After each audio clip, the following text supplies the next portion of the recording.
Hello students, welcome to our channel vision Guru. So ఇవాళ మనం 8th class new Hindi text book నుంచి 7th lesson ధర్తీ key Shan దీనికి సంబంధించినటువంటి notes grammar part ఏదైతే ఉందో దాన్ని డిస్కస్ చేద్దాము. ధర్తీ కీ షాన్ ఈ లెసన్కి సంబంధించినటువంటి ఎక్స్ప్లెనేషన్ పార్ట్ మనం ఆల్రెడీ అప్లోడ్ చేస్తున్నామండి. సో ఒకసారి ఎవరైనా చూడని వాళ్ళు ఉంటే లింక్ నేను డిస్క్రిప్షన్లో ఇస్తాను, వెళ్ళి చెక్ చేయండి. ధర్తీ కీ షాన్ అంటే ఏం చెప్పాను పిల్లలు? భూమి యొక్క వైభవము. అయితే దీనికి సంబంధించినటువంటి ఫస్ట్ మనం సోచియే బోలియే క్వశ్చన్ అండ్ ఆన్సర్స్ చూద్దాము. ఫస్ట్ క్వశ్చన్ చూడండి, చిత్రమే క్యా క్యా దిఖాయి దే రహా హై. ఇక్కడ పైన ఇచ్చినటువంటి పిక్చర్లో మీకు ఏమేం కనిపిస్తూ ఉన్నాయి? చిత్రమే భారత్ కా మానచిత్ర, కుచ్ వ్యక్తి, రాకెట్ దిఖాయి దే రహే హై. ఏమేం కనిపిస్తున్నాయి? ఇండియా మ్యాప్ కనిపిస్తూ ఉంది, అలాగే ఇందులో కొంతమంది వ్యక్తులు కనిపిస్తున్నారు, రాకెట్ కనిపిస్తూ ఉంది అని చెప్తున్నారు. చిత్రమే కౌన్ కౌన్ హై, అక్కడ ఉన్నటువంటి ఆ వ్యక్తులు ఎవరెవరున్నారు అక్కడ? చిత్రమే నేతాజీ సుభాష్ చంద్రబోస్, ఝాన్సీ కి రాణి లక్ష్మీబాయి, చంద్రశేఖర్ ఆజాద్, కల్పనా చావ్లా, వైజ్ఞానిక్ హోమీ బాబా హై. ఎవరెవరున్నారట? నేతాజీ సుభాష్ చంద్రబోస్, అలాగే ఝాన్సీ లక్ష్మీబాయి, కల్పనా చావ్లా, ఇలాగా మిగిలిన వ్యక్తులు ఉన్నారు అని చెప్తున్నారు. ఇన్హోనే కిస్ దేశ్ కి మహానతా కా పరిచయ్ దియా హై. అయితే వీళ్ళంతా ఏ దేశం యొక్క గొప్పతనాన్ని గురించి చెప్పారు అని అడిగారు. ఇన్హోనే భారతదేశ్ కి మహానతా కా పరిచయ్ దియా హై. వీరు భారతదేశం యొక్క గొప్పతనాన్ని గురించి చాటి చెప్పారు. Next in text questions. First question చూడండి, మనుష్యకో కౌన్సా వరదాన్ మిలా హై. మనిషికి లభించినటువంటి అద్భుతమైన వరం ఏంటి? మనుష్యకో అమరతా కా వరదాన్ మిలా హై అంటే మనిషికి అమరత్వం అనేటువంటి వరం లభించింది. కవినే భారత్ కి సంతాన్ సే క్యా కహ రహా హై.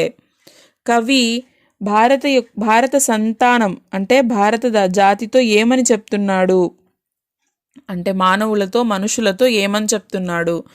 కవి భారత్ కి సంతాన్ కో ధర్తీ కీ షాన్ కహ రహా హై. సో ఏం చెప్తున్నారు? కవి ఇక్కడ మనుషుల్ని ఏ విధంగా సంబోధిస్తున్నారు? భారత సంతానం అంటే భరతమాత బిడ్డల్ని ధర్తీ కీ షాన్ అంటున్నాడు. అంటే భూమి యొక్క వైభవం మరెవరో కాదు, ఓ మనిషి నువ్వే, భరతమాత బిడ్డవైనటువంటి మనిషిని ఇక్కడ భూమి యొక్క వైభవముగా చెప్పబడుతున్నాడు అనమాట. థర్డ్ క్వశ్చన్, మనుష్య హిమ్మత్ సే క్యా క్యా కర్ సక్తా హై. ఒక మనిషి ధైర్యంగా ఏమేం చెయ్యగలడు? మనుష్య హిమ్మత్ సే పాపోం కో రోక్ సక్తా హై और పశుతా కో ఝుకా సక్తా హై. మనిషి ధైర్యంగా పాపాలని ఆపగలడు, అలాగే పశుత్వాన్ని అదుపు చేయగలడు, కంట్రోల్ చేయగలడు అని చెప్తున్నారు. నెక్స్ట్ సునియే బోలియే. ఫస్ట్ క్వశ్చన్ చూడండి, ధరతీ సా ధీర్ కిసే కహా గయా హై. ధరతీ సా ధీర్ కిసే కహా గయా హై. ఇక్కడ ఏం చెప్తున్నారు? భూమి వలె శాంత స్వభావం గలవారు, భూమి వలె సహనశీలిని అని ఎవరిని సంబోధించి చెప్తున్నారు ఇక్కడ? మనుష్యకో ధరతీ సా ధీర్ కహా గయా హై. మనిషిని, ఒక మానవుడిని భూమి లాంటి శాంత స్వభావం కలవాడు, భూమి వలె సహనశీలి అని ఇక్కడ చెప్తున్నారు. అన్య జీవోన్సే మనుష్య మహాన్ హై కేసే. మిగిలినటువంటి ప్రాణులతో పోలిస్తే మనిషి ఎంతో గొప్పవాడు అంటున్నారు. ఎలా, ఏ విధంగా ఇలా చెప్తున్నారు? अन्य जीवों से मनुष्य महान है. अन्य जीव अब भी बहुत पिछड़े हैं, लेकिन मनुष्य धरती, जल और आकाश पर अपना अधिकार स्थापित कर चुका है. ఏం చెప్తున్నారు? మిగిలిన జీవాల కంటే కూడా మనిషి చాలా గొప్పవాడు. ఎందుకంటే మిగిలిన జీవరాశులు ఇంకా వెనుకబడే ఉన్నాయి, కానీ మనిషి అనేటువంటి వాడు భూమి, నీరు, ఆకాశం ఇలా వీటన్నిటిపైన తన ఆధిపత్యాన్ని స్థాపించుకున్నాడు. కాబట్టి అన్ని జీవరాశులలో కంటే మనిషి ఎంతో గొప్పవాడు. థర్డ్ క్వశ్చన్, తేరీ నభ్ సే భీ ఊంచీ ఉడాన్ హై రే. కవినే ఐసా క్యూ కహా. తేరీ నభ్, నభ్ అంటే ఏంటి? ఆకాశం. తేరీ నభ్ సే భీ ఊంచీ ఉడాన్ హై రే అని కవి ఎందుకు అన్నాడు అంటే నువ్వు ఆకాశం కంటే ఎత్తుకి ఎదగగలవు అని కవి ఎందుకు అంటున్నారు ఇక్కడ? कवि का कहना है कि यदि मनुष्य अपने अंदर छिपी शक्तियों को जागृत कर ले तो उसके लिए कुछ भी असंभव नहीं है। वह आकाश से भी ऊंचा उठ सकता है। కవి ఇక్కడ ఏం చెప్తున్నారు అంటే, ఒకవేళ మనిషి తనలో దాగి ఉన్నటువంటి ఆ శక్తుల్ని తెలుసుకోగలిగితే, వాటిని మేలుకొలపగలిగితే అతనికి అసాధ్యం అనేది ఏదీ ఉండదు. తను ఆకాశం కంటే కూడా ఉన్నత స్థాయికి ఎదగగలడు అని ఇక్కడ కవి ఉద్దేశం అన్నమాట. నెక్స్ట్ పढ़िए, ఇందులో ఆ కాలం చూడండి. పాఠ్ కే ఆధార్ పర్ వాక్యోं को सही क्रम दीजिए. లెసన్ని బేస్ చేసుకొని, పోయంని బేస్ చేసుకొని ఇక్కడ ఈ సెంటెన్సెస్ని మనము ఆర్డర్ ఫామ్లో ఐడెంటిఫై చేసి ఇక్కడ నంబర్స్ ఇవ్వాల్సి ఉంటుంది. ఏ సెంటెన్స్ ముందుగా వచ్చింది అనే దానికి 1, అలాగా మనము ఇక్కడ నంబర్స్ ఇవ్వాలి. సెంటెన్సెస్ చూడండి. तू जो चाहे माटी से अमृत निचोड़ दे, अमर तेरे प्राण मिला तुझको वरदान. तू जो चाहे पर्वत पहाड़ों को फोड़ दे, तू जो चाहे नदियों के मुख को भी मोड़ दे, तू जो चाहे धरती को अंबर से जोड़ दे. సో పోయం ఒకసారి మీరు జాగ్రత్తగా విని అర్థం చేసుకున్నట్లయితే చాలా సింపుల్గా వీటికి ఆన్సర్స్ పెట్టొచ్చు. సో ఫస్ట్ మనకి పోయంలో వచ్చేటువంటి సెంటెన్స్ ఏంటి అంటే, తూ జో చాహే పర్వత్ పహాడోं को फोड़ दे. నెక్స్ట్ तू जो चाहे नदियों के मुख को भी मोड़ दे, तू जो चाहे माटी से अमृत निचोड़ दे, तू जो चाहे धरती को अंबर से जोड़ दे, అమర్ తెరే ప్రాణ్ మిలా తుజ్కో వరదాన్. సో ఇది ఆర్డర్ అనమాట. 3, 5, 1, 2, 4. నెక్స్ట్ ఆ కాలం చూడండి. వాక్య పడకర్ ఉచిత శబ్ద సే ఖాళీ జగహ భరియే. సెంటెన్స్ని చదివి కరెక్ట్ ఆన్సర్ని బ్లాంక్లో ఫిల్ చేయాలి. ఇక్కడ సైడ్లో మనకి 2 ఆప్షన్స్ ఇచ్చారు. ఆ 2 ఆన్సర్స్లో నుంచి ఏది కరెక్ట్ ఆన్సర్ ఐడెంటిఫై చేసి రాయాల్సి ఉంటుంది. ఫస్ట్ వన్ చూడండి. ధరతీ కి షాన్ తూ భారత్ కి సంతాన్. ఇక్కడ బ్లాంక్లో సంతాన్ ఆన్సర్. మనుష్య తూ బడా డాష్ హై భూల్ మత్, మహాన్ హై భూల్ మత్. మహాన్ సెకండ్ వన్ కి ఆన్సర్ మహాన్. ధరతీ సా ధీర్ తూ హై అగ్ని సా వీర్. ఇక్కడ బ్లాంక్ ఇచ్చారు. ధరతీ సా డాష్ అంటే ధీర్. ధరతీ సా ధీర్ తూ హై అగ్ని సా వీర్. तू जो अगर डैश से काम ले. ఇక్కడ బ్లాంక్లో హిమ్మత్. ఫోర్త్ వన్ కి ఆన్సర్ హిమ్మత్. तू जो अगर हिम्मत से काम ले, तेरी डैश से भी ऊंची उड़ान है रे. नभ, तेरी नभ से भी ऊंची उड़ान है रे. नेक्स्ट ఈ కాలం చూడండి. पाठ के आधार पर अधूरे वाक्यों को पूरा कीजिए. సో లెసన్ బేస్ చేసుకొని ఇక్కడ మనం ఇన్కంప్లీట్ సెంటెన్సెస్ని కంప్లీట్ చేయాల్సి ఉంటుంది. సో ఆల్రెడీ నేను ఇక్కడ ఇచ్చున్నాను ఆన్సర్స్ అనేవి గ్రీన్ కలర్లో ఉన్నవి మనకి ఆన్సర్స్ అనమాట. సో నేను మొత్తం ఒకసారి సెంటెన్సెస్ చదివి చెప్తాను మీకు. First sentence. तेरी मुट्ठियों में बंद तूफान है रे, तेरी आत्मा में स्वयं भगवान है रे.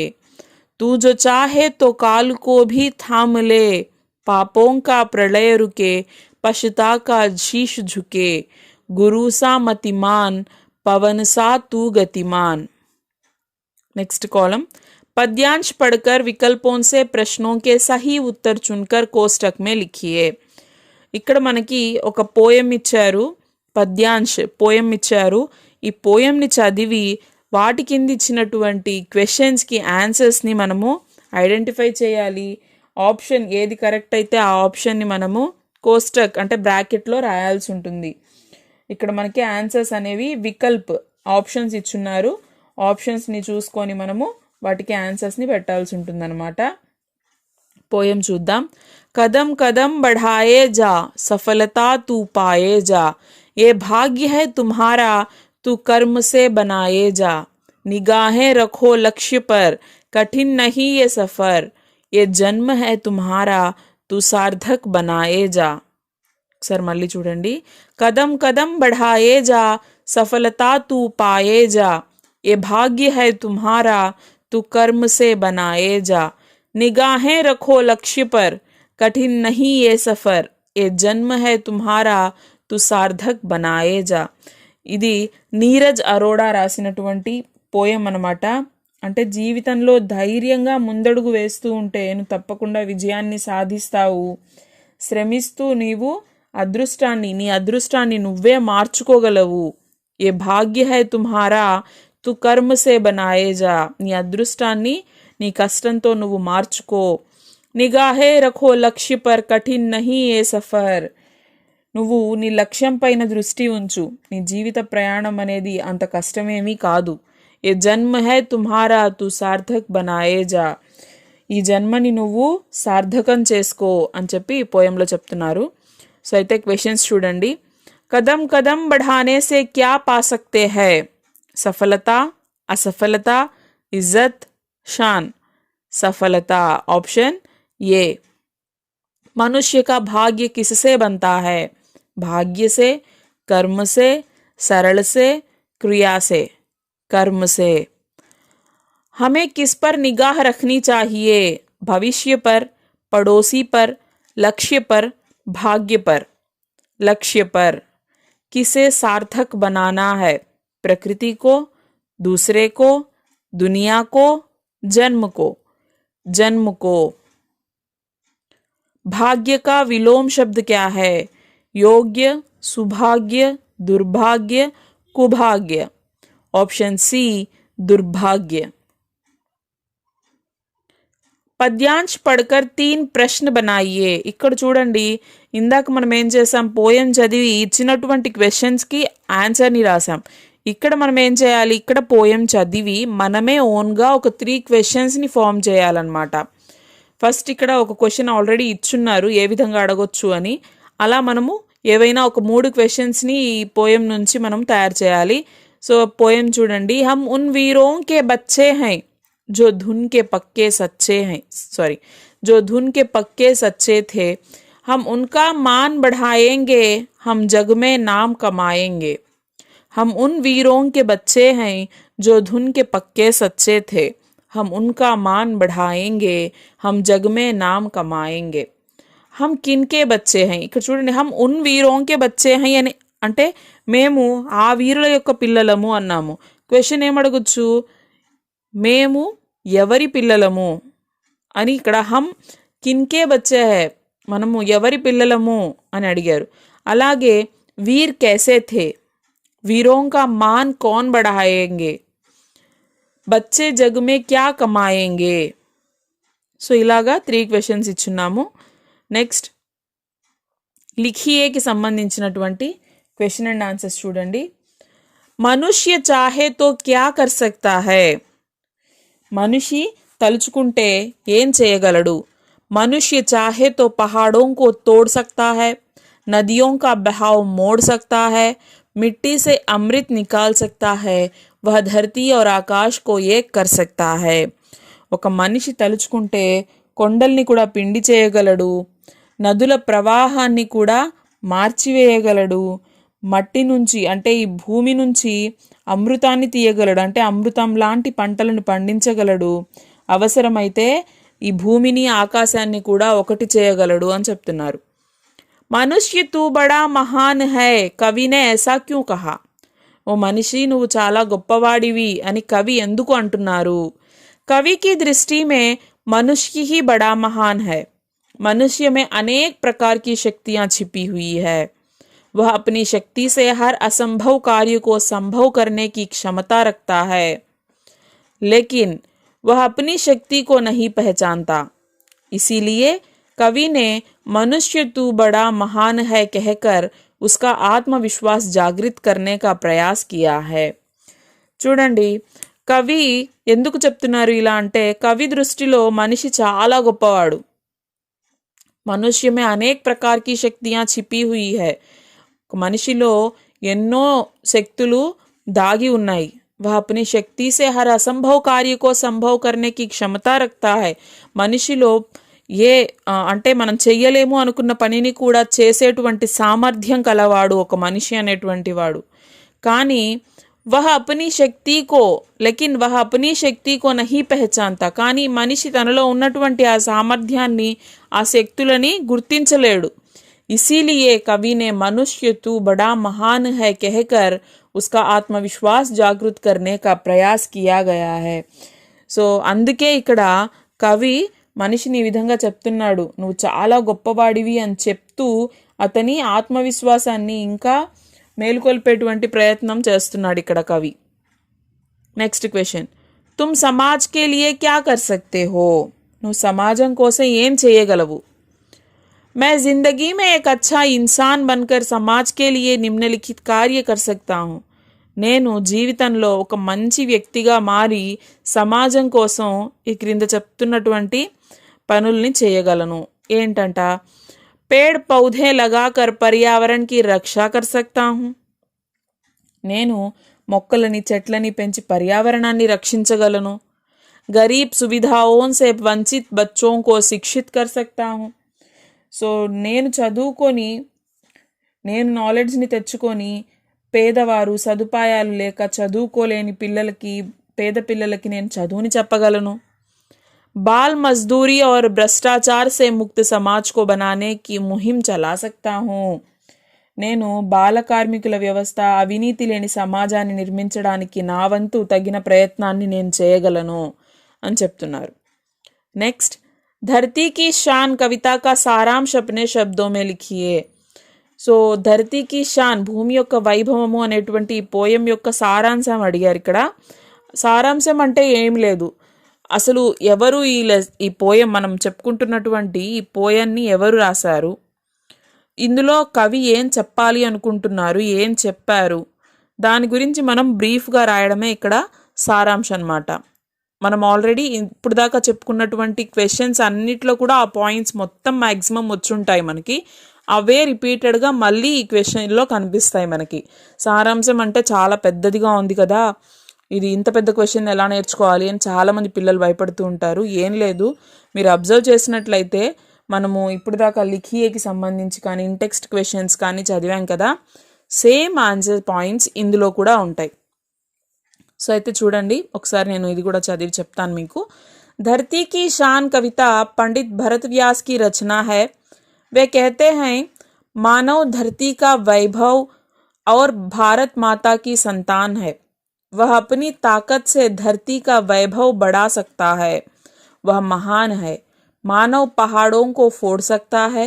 वह चाहे तो नदियों के प्रवाह को अपनी इच्छा के अनुसार मोड़ सकता है. इस धरती की मिट्टी से अमृत जैसी फसल पैदा कर सकता है. जमीन और आसमान को जोड़ सकता. कवि कहता है, मानव की आत्मा भगवान का आवास है. मानव की आत्मा में भगवान का आवास है. उनसे ही उसे अमरता का वरदान मिला है. मनुष्य धरती सा शांत और अग्नि सा वीर है. इसमें इतनी शक्ति है कि समय को भी अपने वश में कर सकता है. अगर वह हिम्मत से काम लेता है तो पाप रूपी विनाश और पशुता को झुका सकता है. वह गुरु की तरह बुद्धिमान और हवा की तरह चलने वाला है. वह आकाश से भी ऊंचा होने की शक्ति रखता है. नेक्स्ट, भाषांश చూడండి. नीचे दिए गए शब्दों के पर्यायवाची शब्द डिब्बे में से चुनकर लिखिए. ఇక్కడ పర్యాయవాచి శబ్ద ఇచ్చారు. పర్యాయవాచి శబ్ద అంటే మనకి సేమ్ మీనింగ్ ఇచ్చేటువంటి డిఫరెంట్ వర్డ్స్ అన్నమాట.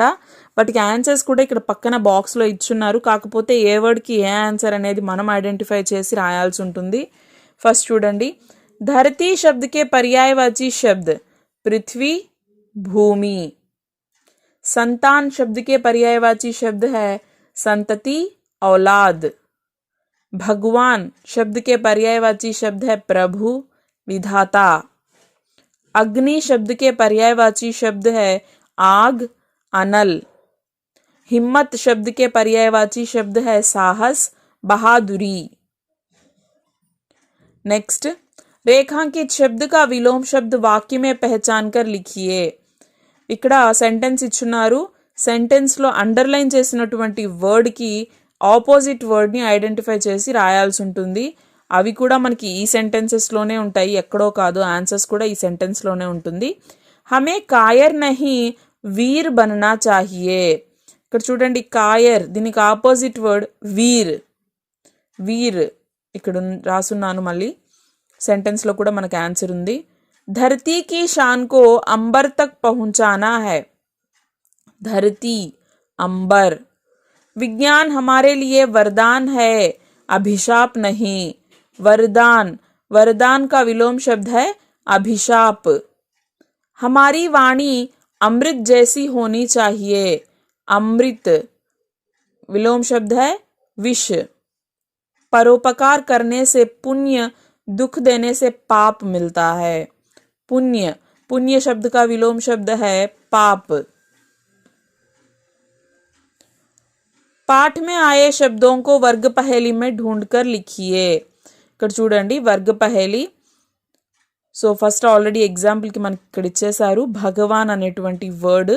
సో అలాగే మనకి ఇంకా ఏమేమి ఉన్నాయి, తూఫాన్. సో ఫస్ట్ లైన్లో ఉంది మనకి తూఫాన్.